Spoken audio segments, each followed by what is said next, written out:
Aujourd'hui sur le net, les internautes pro-serbes se mobilisent en ligne contre l'indépendance du Kosovo. À l'approche des élections législatives en Malaisie, l'opposition fait entendre sa voix sur la toile. Et les brèves du jour.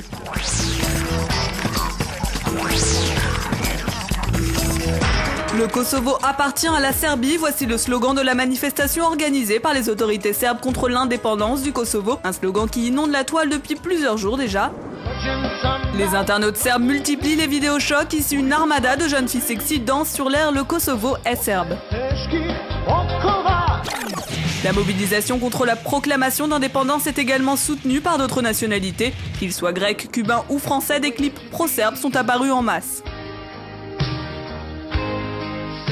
Ce blogueur russe fustige lui l'attitude européenne et en signe de protestation, il met en ligne ce document sur fond de chants corse et basque, de minorités aux velléités séparatistes.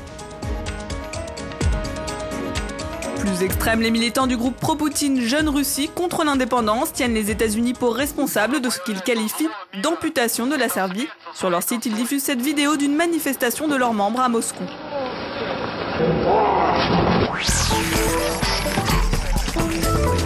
En Malaisie, la campagne des élections législatives anticipées bat son plein. Censurés par les médias dominants, les partis d'opposition investissent la toile pour faire entendre leur voix. Le Parti de l'Action démocratique fait campagne sur son site, il met en ligne sa propre chaîne de télévision, mais aussi les blogs des différents leaders du parti actualisés chaque jour.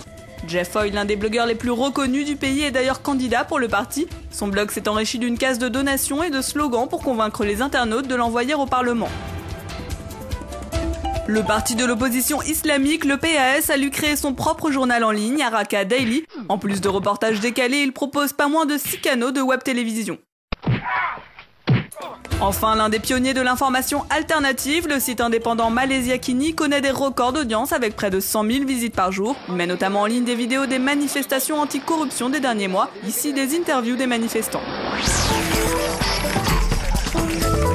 Devenir une star du rock grâce à Internet, c'est le rêve devenu réalité de Jonathan Coulton. Cet ancien ingénieur a tout plaqué pour se consacrer à sa passion, la musique. Sa particularité, ses paroles traitent du monde informatique. Le succès de son site lui permet désormais de vivre des donations de ses fans.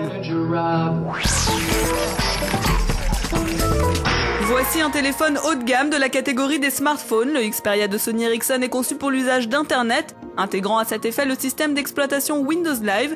Son écran de 3 pouces coulisse même pour laisser place à un véritable petit clavier d'ordinateur.